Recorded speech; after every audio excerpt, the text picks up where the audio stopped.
வணக்கம். எல்லாரும் என்கிட்ட கேட்குற கொஷின், சார் மார்க்கெட் ஃபால் ஆகுமா? ஏதோ பெரிய கிரைசிஸ் வரப்போகுதாமே, என்ன சோஷியல் மீடியாவில், டிவியில் இந்த மாதிரி நிறைய பார்த்துட்ருக்கேன், இன்வெஸ்ட்மெண்ட் எடுத்துடலாமா? இந்த மாதிரிலாம் நிறைய கேள்வி கேட்டுட்ருக்காங்க.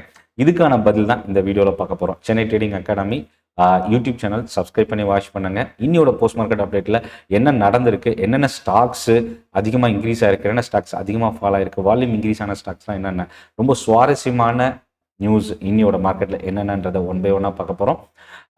என்னோட ட்ரைனிங் செஷன் ஒவ்வொரு வாரமும் புதன்கிழமை ஆன்லைனில் நடக்குது வெபினார் மூலயமா. அதே போல் சனிக்கிழமை காலையில் ஒவ்வொரு வாரமும் சனிக்கிழமையில் டைரக்ட் ட்ரைனிங் செஷன் சென்னை தாம்பரம்ல நடக்குது. இந்த 2 ட்ரைனிங் செஷனுக்கான லிங்க் டிஸ்கிரிப்ஷனில் இருக்குது. கிளிக் பண்ணி ரெஜிஸ்டர் பண்ணிக்கங்க. யூடியூப் சேனல் சப்ஸ்கிரைப் பண்ணலாம், சப்ஸ்கிரைப் பண்ணுங்கள். டெலகிராம் குரூப் சப்ஸ்கிரைப் பண்ணி வாட்ச் பண்ணுங்கள். இப்போது வீடியோக்குள்ளே போகலாம். ஃபர்ஸ்ட் விஷயம், இன்னைக்கு மார்க்கெட் என்ன நடந்திருக்குன்னு பார்க்கறதுக்கு முன்னாடி கோல்டு, ஃபியூயல் இது ரெண்டும் தான் இன்னைக்கு வந்து பிரைம் மினிஸ்டர் மோடியோட ஸ்பீச்சில் தொடர்ந்து லாஸ்ட் வீக்லேருந்து ஒரு இம்பாக்டை கிரியேட் பண்ணிட்டு இருக்கு. அந்த ஸ்பீச்சோட கவர்மெண்ட்டோட ஸ்டெப்ஸ் முடியல. அதுக்கப்புறம் கோல்டு இம்போர்ட் டியூட்டி ரைஸ் பண்ணியிருக்கிறாங்க, ஃபியூயல் ப்ரைஸ் ரைஸ் ஆயிருக்கு. இது எல்லாமே எங்கே நமக்கு இது ப்ராப்ளத்தை எடுத்துகிட்டு வருது, எதுக்கான பிரச்சனையை சால்வ் பண்ணுறதுக்கு அப்படின்னு பார்த்தீங்கன்னா, ஃபியூயல் ப்ரைஸ் இன்க்ரீஸ் பண்ணுறதும் கோல்டு இம்போர்ட் டியூட்டி இன்க்ரீஸ் பண்ணுறதும் ஓவரால் இம்போர்ட்டை ரெஸ்ட்ரிக்ட் பண்ணுறதுக்கான ஒரு ஸ்டெப்பு. எக்ஸ்போர்ட் அண்ட் இம்போர்ட் வந்து பார்த்தீங்கன்னா, நம்ம இந்த இடத்துல இம்போர்ட்டை விட எக்ஸ்போர்ட் அதிகமாகும் போது தான் ஒரு நாட்டோட வளர்ச்சி, அதோட அந்த விகிதம் அதிகமாகும். ஆனால் நம்ம இந்தியாவை பொறுத்த வரைக்கும் எக்ஸ்போர்ட்டை விட இம்போர்ட் அதிகமாக இருக்குது. இதுதான் ருப்பி ஃபால் ஆகிறதுக்கு ஒரு மெயின் ரீசன். அது மட்டும் இல்லாமல் எஃப்ஐஎஸ் தொடர்ந்து மார்க்கெட்லேருந்து ஃபண்டை வெளியில் எடுத்துகிட்டு இருக்கிறாங்க. ருப்பி ஃபால் ஆகிறது எஃப்ஐஎஸ்க்கு வந்து ப்ராஃபிட் வந்தாலும் அது இந்த ருப்பி ஃபால் ஸ்டக் பண்ணுறதுக்கு சான்சஸ் இருக்குது. 10% லாபம் ஓவரால் ஒரு வருஷத்தில் அப்படின்னா ருப்பி அதில் 5% ஃபால் ஆகும்போது அவங்களுக்கு ரியல் ரிட்டர்ன் வெளிநாட்டிலேருந்து இன்வெஸ்ட் பண்ணுறவங்களுக்கு 5% தான் கிடைக்கும். ஸோ இதுதான் எஃப்ஐஎஸ் வந்து மார்க்கெட்லேருந்து ஃபண்டை வெளியில் எடுக்கிறதுக்கு ஒரு மெயின் ரீசன். ருப்பி ஸ்ட்ரென்தன் ஆக மட்டுமே எஃப்ஐஎஸ்க்கு இங்கே அவங்களோட ப்ராஃபிட் என்ன மார்க்கெட் ரிட்டர்ன் வருதோ அதை தாண்டி ருப்பி அப்ரிஷியேட் ஆகிற வேல்யூவும் அடிஷ்னல் பெனிஃபிட்டாக இருக்கிறதுக்கு சான்சஸ் இருக்குது. ஸோ அப்போ எஃப்ஐஎஸோட சென்டிமெண்ட் ஸ்டில் இன்னும் நெகட்டிவாக இருக்குது. இதை தாண்டி ஒரு சில கிளைண்ட்ஸ் என்கிட்ட கேட்குறது, சார் கிரைசிஸ் வரும்னு சொல்கிறாங்களே உண்மையா? இந்தியாவை பொறுத்த வரைக்கும் எக்கனாமிக்லாம் ரொம்ப ஸ்ட்ராங்காக இருக்குது. கிரைசிஸ் வர்றதுக்கான வாய்ப்பு ரொம்ப ரொம்ப குறைவு. ஒன்று. ரெண்டாவது, கவர்மெண்ட் அதுக்கான ஸ்டெப்ஸ் எடுத்துகிட்டு இருக்கிறதுனால இது அவ்வளோ சாதாரணமாகவும் நம்ம விட்டுற முடியாது. இப்போதைக்கு ஃபியூயல் ஷார்ட்டேஜ் இருக்குது, அது நம்ம எல்லாருக்குமே தெரிஞ்ச விஷயம்தான். பட் இது வந்து ஒரு டெம்பரவரி பிரச்சனை மட்டுமே. இந்த பிரச்சனையிலேருந்து நம்ம வெளியே வர்றதுக்கான வாய்ப்பு ரொம்ப அதிகமாகவே இருக்குது. ஸோ அதனால் இப்போதைக்கு லாங் டேர்ம் இன்வெஸ்டர்ஸ் பயப்பட தேவையில்லை. இன்ட்ராடேல பார்க்கும்போது இன்னைக்கு ஒரு கேப் அப் ஓப்பனிங் இருந்த மார்க்கெட், பட் அது சர்வைவ் ஆகலை. முக்கியமாக இன்னைக்கு காலையில் ஓப்பன் ஆன மார்க்கெட் கிட்டத்தட்ட 10:50 11 மணிக்கு டே ஹை போச்சு, 23,780 கிட்ட. அதுக்கப்புறம் அந்த லெவல் சர்வைவ் ஆகலை. டே ஹைலேருந்து ஒரு 170 180 பாயிண்ட்ஸ் இன்னைக்கு இறங்கி தான் க்ளோஸ் ஆயிருக்கு. டே சார்ட்டை பொறுத்த வரைக்கும் நேத்தியோட ஹையை பிரேக் பண்ண நிஃப்டி ஒரு பேரிஷ் கேண்டலோட, ஸ்மால் பாடி பேரிஷ் கேண்டலோட ஒரு லாங் அப்பர் வீக்கோட இன்னைக்கு க்ளோஸ் ஆயிருக்கு. 32 பாயிண்ட் நிஃப்டி மைனஸில் 23,618 க்ளோஸ் ஆயிருக்கு. ருப்பியோட ஃபால் மார்க்கெட்டில் ஒரு ரெஸ்ட்ரிக்ஷன் வந்து கிரியேட் ஆகுது. என்னன்னா, எவ்வளோ இன்க்ரீஸ் ஆனாலும் பட் மறுபடியும் அது வந்து ப்ராஃபிட் புக்கிங், அதாவது செல் அண்ட் ரைஸ் அப்படின்ற ஸ்ட்ராட்டஜி தான் கடந்த ஒரு 2-3 செஷனாக இருந்தது. ஆனால் நேத்தியோட மார்க்கெட் பெரிய ஃபால்லேருந்து ரெக்கவர் ஆகி நியூட்ரலாக க்ளோஸ் ஆச்சு. பட் அது இன்னைக்கு சர்வைவ் ஆகலை. ஒரு பெரிய அளவுக்கு ரைஸ் ஆன மார்க்கெட் அகைன் இறங்கி நெகட்டிவாக க்ளோஸ் ஆயிருக்கு. அப்சைடில் ரேஞ்ச் அப்படின்னு பார்த்தீங்கன்னா 24,000க்கு மேலே மார்க்கெட் போச்சுன்னா ஸ்ட்ரென்தன் கிடைக்கும். அதே போல் டவுன் சைடுன்னு பார்க்கும்போது 23,200ன்றது ரொம்ப ஒரு குரூஷியலான லெவல். 24, 23,200 இந்த 2 லெவல் தான் டிசைடிங் ஃபேக்டர் இப்போதைக்கு நிஃப்டியை பொறுத்த வரைக்கும். ஸோ 23,200க்கு கீழே க்ளோஸ் ஆனால் மார்க்கெட் இன்னும் வீக் ஆகிறதுக்கான சான்சஸ் இருக்குது. ஸோ இன்னைக்கு இன்ட்ராடேல பார்க்கலாம். இல்லை நிஃப்டி இன்னைக்கு பார்த்தீங்கன்னா பிராட் மார்க்கெட்டில் ஒரு ஸ்லைட் நெகட்டிவ். நிஃப்டியை விட பேங்க் நிஃப்டி கொஞ்சம் அதிகமாக இறங்கியிருக்கு. பேங்க் நிஃப்டியில் பிரைவேட் செக்டர் பேங்க்ஸாக இன்னைக்கு top sectoral loser Kotak Mahindra bank இன்னைக்கு கொஞ்சம் அதிகமாக இறங்கியிருக்கு. நிஃப்டி இன்னைக்கு ஸ்டேபிளாக, பேங்க் நிஃப்டியை விட ஸ்டேபிளாக இருந்ததுக்கு என்ன காரணம் அப்படின்னா ஐடி ஸ்டாக்ஸோட ரேலி. ஏன்னா இன்னைக்கு டாப் கெய்னர்ல பார்த்தீங்கன்னா இன்ஃபோசிஸ் நியர்லி 4% மேலே பாசிட்டிவ். அதே போல் HCL technologies, tech Mahindra, TCS இந்த ஸ்டாக்ஸ்லாம் டாப் கெய்னராக இருக்கு. டாடா மோட்டார் பேசஞ்சர் வெஹிக்கிள் இன்னைக்கு 2% கிட்ட ஒன் ஆஃப் த டாப் கெய்னர்ல நிஃப்டியில் ஆட் ஆயிருக்கு. இன்னொரு பக்கம் டாப் லூசர்ல பார்த்தீங்கன்னா Kotak Mahindra Bank, Titan, UltraTech Cement, Tata Consumer இந்த ஸ்டாக்ஸ்லாம் 1 to 2% இன்னைக்கு ஃபால் ஆயிருக்கு. நிஃப்டி நெக்ஸ்ட் 50 தான் பிராட் மார்க்கெட்ல கொஞ்சம் ஸ்டேபிளா இன்னைக்கு க்ளோஸ் ஆயிருக்கிற இண்டெக்ஸ் 0.5%. இன்னைக்கு நெக்ஸ்ட் 50 இண்டெக்ஸ் இன்க்ரீஸ் ஆகிறதுக்கு நியர்லி ஒரு 2-3 ஸ்டாக்ஸை சொல்லலாம். ஒன்று LNT Infotech Mindtree, Macrotech real எஸ்டேட்ல இருக்கிற டாப் மார்க்கெட் கேப் ஸ்டாக் அப்படின்னு சொல்லலாம். Lodha developers second top gainer next 50 இண்டெக்ஸ்ல. Tata power, Bharat petroleum, IOC இந்த ஸ்டாக்ஸ்லாம் இன்னைக்கு வந்து மோர் தென் 2%. முக்கியமாக ஃபியூல் ப்ரைஸ் இன்க்ரீஸ் ஆனது ஆயில் மார்க்கெட்டிங் கம்பெனிஸ் இன்னைக்கு இன்க்ரீஸ் ஆகிறதுக்கு ஹெல்ப் பண்ணியிருக்கு. 9 ஸ்டாக் இன்னைக்கு இன்க்ரீஸ் ஆயிருக்கு பேங்க் நிஃப்டியில். ஆனால் 4 ஸ்டாக் தான் இறங்கியிருக்கு.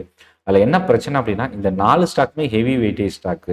அதனால தான் பேங்க் நிஃப்டி இன்னைக்கு டவுனில் க்ளோஸ் ஆயிருக்கு.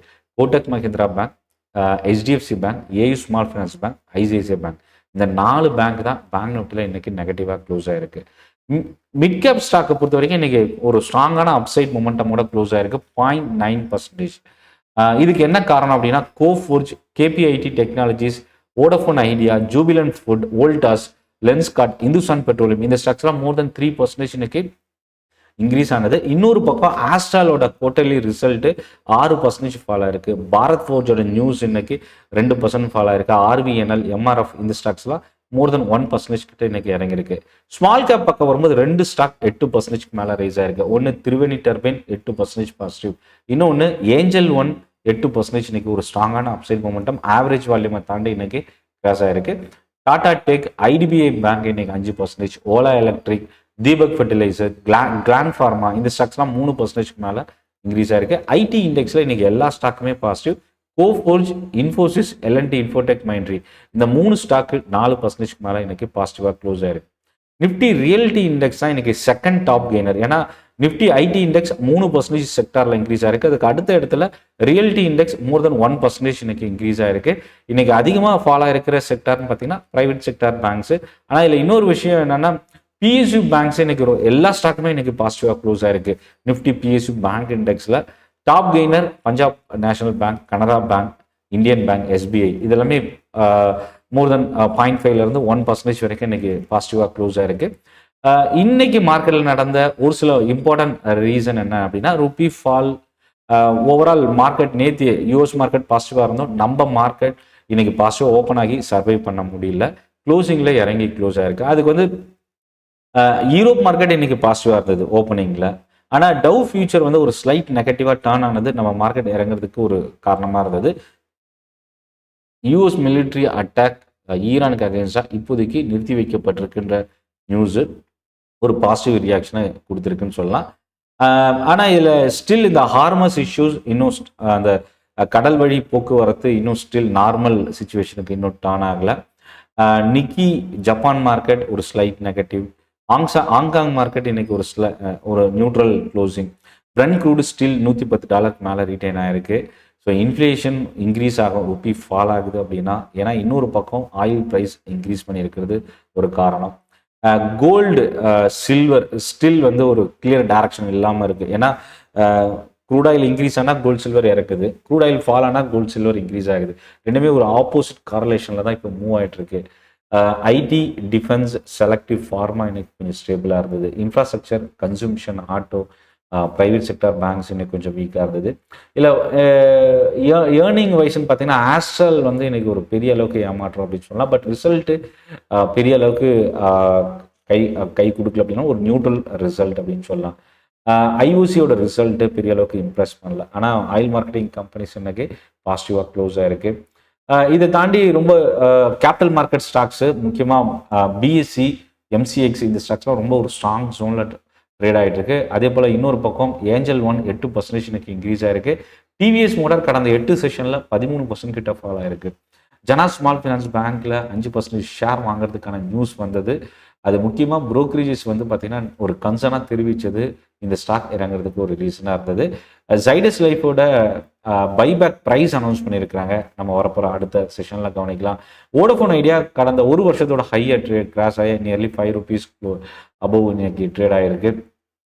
ஐடி செக்டாரில் கோஃபோர்ஜ், பர்சிஸ்டன்ட் ஆக்சுவலாக ஐடி ஸ்டாக்ஸ் இன்க்ரீஸ் ஆகிறதுக்கான ரீசன் அப்படின்னு பார்த்தீங்கன்னா இப்போ நியர்லி ஒரு ருப்பியோட ஃபால் வந்து ஒரு இம்பார்ட்டன்ட் ஃபேக்டர் கிரியேட் பண்ணியிருக்கு. ஸோ அது ஒரு ரீசனாக நம்ம பார்க்கலாம்.